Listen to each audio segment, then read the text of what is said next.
El aire frío cortaba mi rostro mientras ajustaba el visor de mi máscara de buceo. Mis dedos temblaban ligeramente, aunque no sabía si era por la temperatura o por la creciente sensación de inquietud que se había apoderado de mí desde que llegamos al lago San Noir.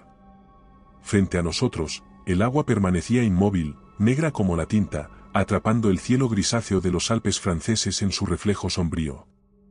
La escena era casi irreal, como un cuadro que emanaba una amenaza.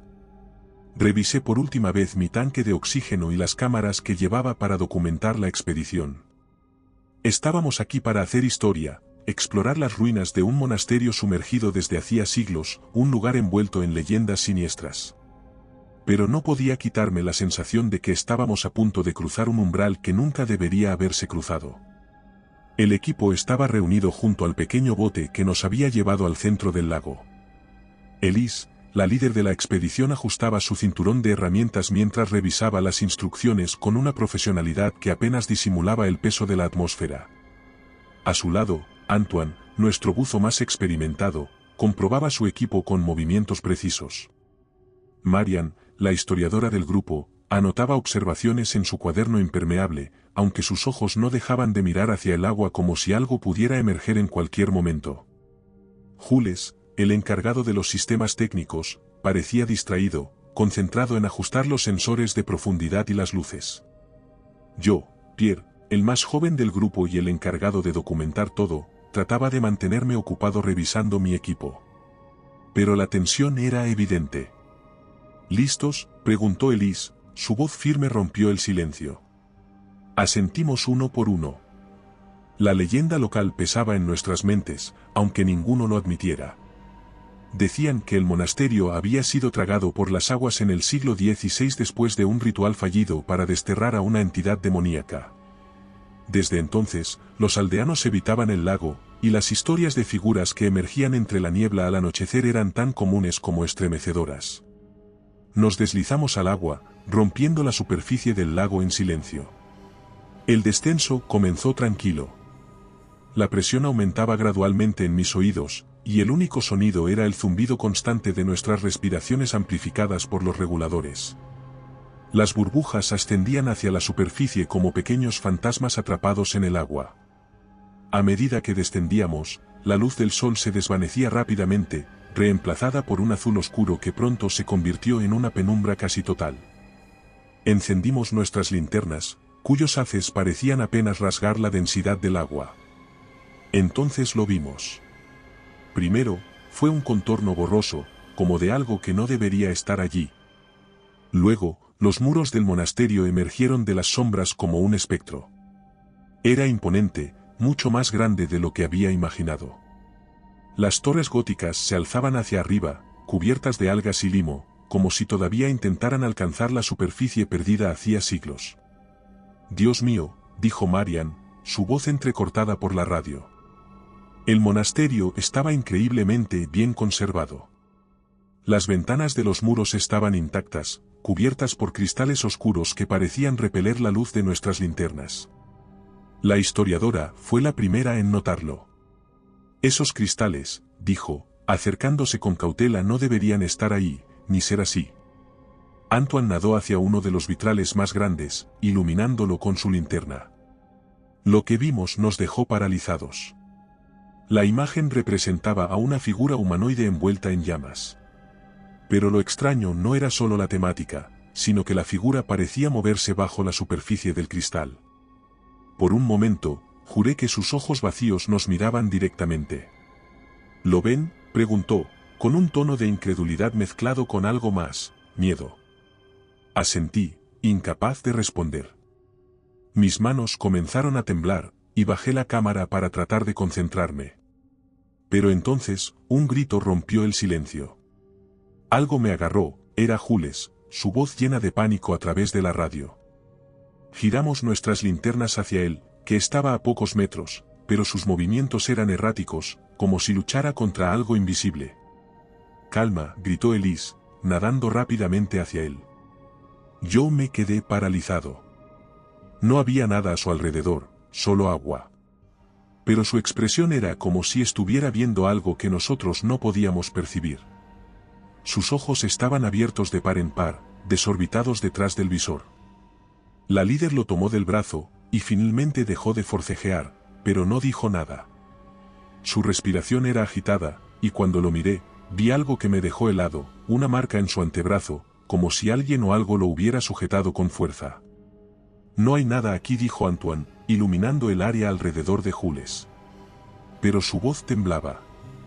Mientras avanzábamos hacia la entrada principal del monasterio, sentí algo más, algo que no podía explicar. Era como si el agua misma nos observara. Logramos entrar al monasterio por una abertura en los muros, un boquete irregular que parecía haber sido creado por el tiempo o por algo más violento. A pesar de estar sumergido durante siglos, el interior del monasterio estaba sorprendentemente bien preservado. Los muros de piedra, aunque cubiertos de limo y algas, mantenían un aire imponente. Todo parecía inmenso. El pasillo principal se extendía ante nosotros, una estructura que parecía interminable. Sus paredes estaban cubiertas de inscripciones en latín, algunas demasiado desgastadas para leerse, pero otras todavía legibles. En ellas se mezclaban versículos bíblicos con símbolos extraños que no reconocía. Las palabras parecían flotar en el agua, sus formas se distorsionaban por la luz de nuestras linternas. «Esto es increíble», dijo Marian, nadando lentamente mientras enfocaba su cámara en las inscripciones. Su voz, amplificada por la radio, sonaba lejana y casi reverente. «Increíble, sí, pero también extraño», respondió Antoine, con un tono más reservado. A medida que avanzábamos, la temperatura del agua descendió abruptamente. Sentí como el frío se colaba incluso a través de mi traje de buceo. Finalmente, llegamos a lo que debía ser la capilla central.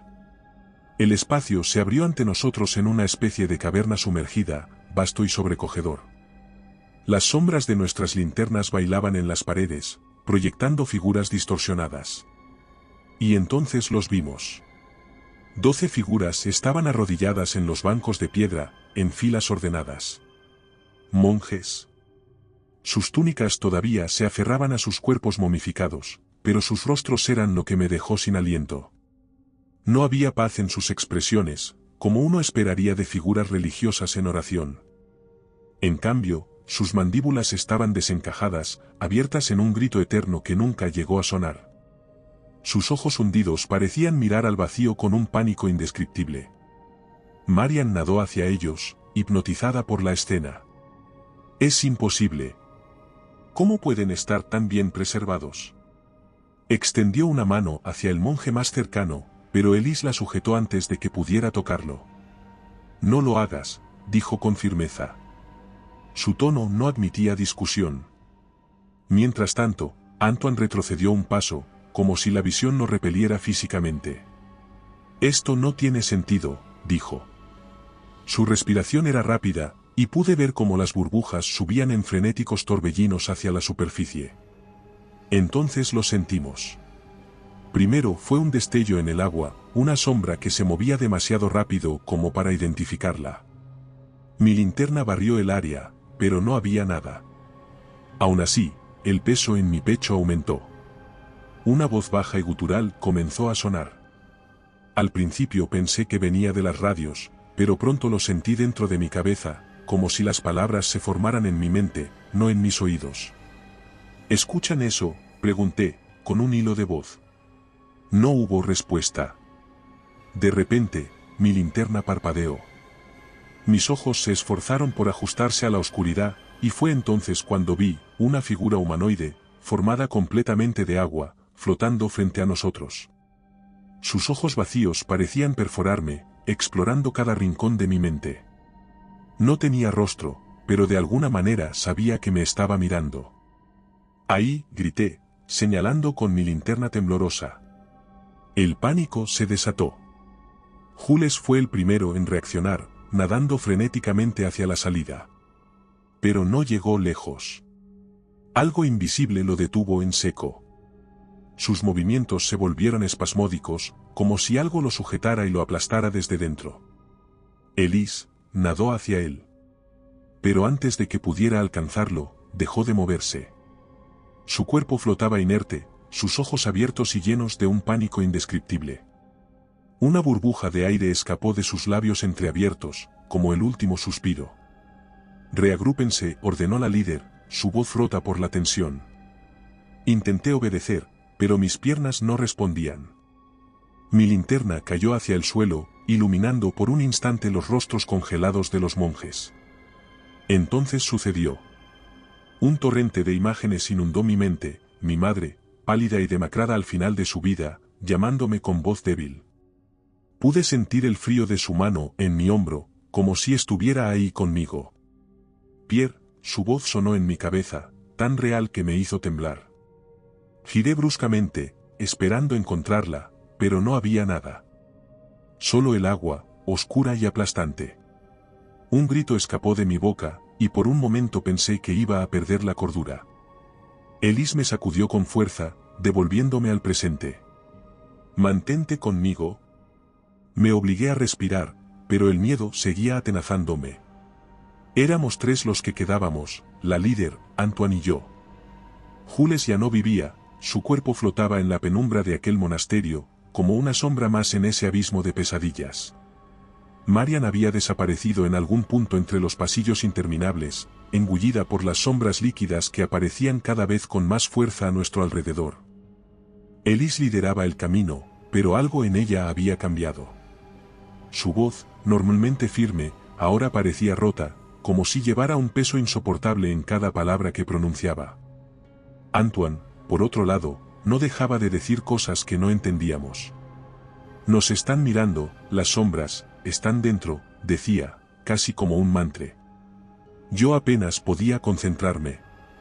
Mi mente seguía atrapada en los rostros de los monjes arrodillados, sus expresiones congeladas en un pánico tan puro que parecía haberse impregnado en el agua misma.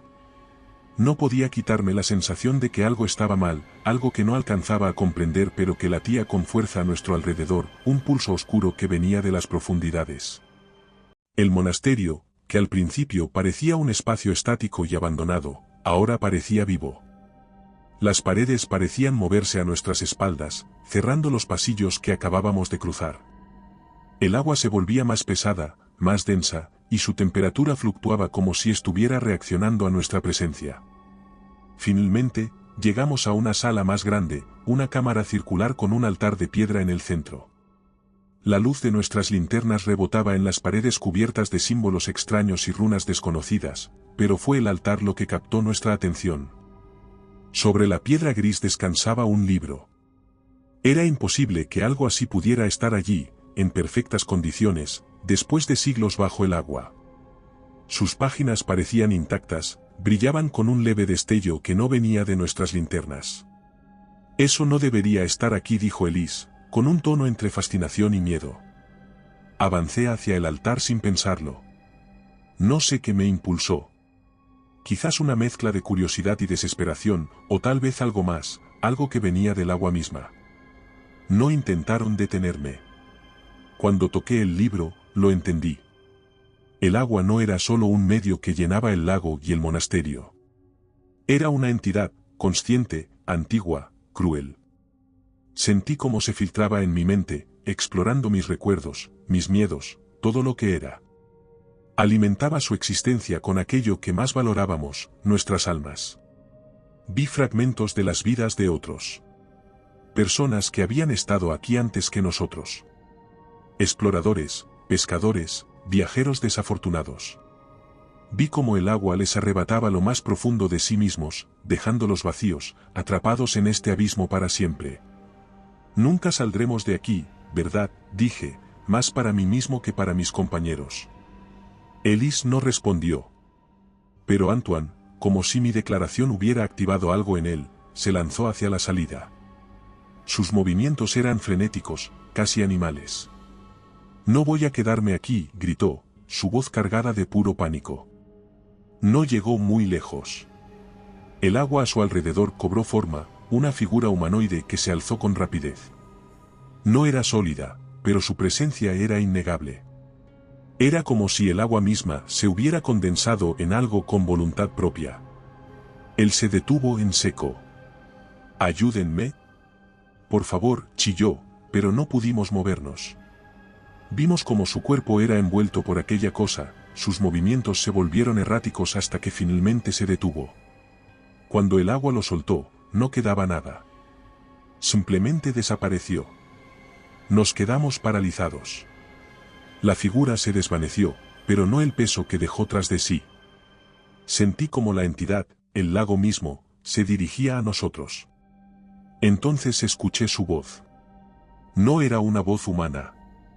No provenía de los radios ni de nuestras mentes, sino de todas partes. Era un sonido burbujeante, retumbante, que parecía surgir del núcleo de la tierra misma. Uno de ustedes puede irse, dijo la voz, cada palabra retumbó en mi cabeza como un eco infinito. Pero el otro se quedará conmigo. Nos miramos, había algo en sus ojos que me lo dijo todo. Ella ya había tomado una decisión. Antes de que pudiera reaccionar, me empujó con fuerza hacia la salida. Mi cuerpo flotó hacia atrás, y por un instante sentí que algo me sujetaba, como si el agua misma intentara detenerme. Era fría, como el hielo, y me envolvía como una mano gigante. No. Elise, grité, luchando por regresar hacia ella, pero la corriente me arrastró hacia la entrada de la cámara. Ella se quedó en el centro de la sala, frente al altar. La figura líquida volvió a formarse, envolviéndola lentamente. Sus gritos sonaron en el agua, y sentí que mi corazón se partía al escuchar su voz desaparecer. «Corre, Pierre. Corre». Entonces, la risa sonó. Una risa burbujeante, inhumana, que me hizo temblar de pies a cabeza. Emergí a la superficie del lago con un último esfuerzo. La noche era tranquila, y el agua estaba tan inmóvil como cuando habíamos llegado. Todo parecía igual, pero yo sabía que nada lo era. Mientras me arrastraba hacia la orilla, sentí un peso en mi pecho, una ausencia que no podía explicar. Algo de mí se había quedado en las profundidades. Algo que nunca recuperaría. Ahora, cada vez que cierro los ojos, escucho esa risa. Y sé que algún día, ese lago me reclamará por completo. Y recuerda, si te ha gustado mi historia, no dudes en hacérmelo saber en la barra de comentarios, y dando like y suscribiéndote nos apoyas para poder continuar trayéndote más historias como esta. Además, puedes encontrar ahora nuestros libros en Amazon. Nos despedimos desde el terreno misterioso.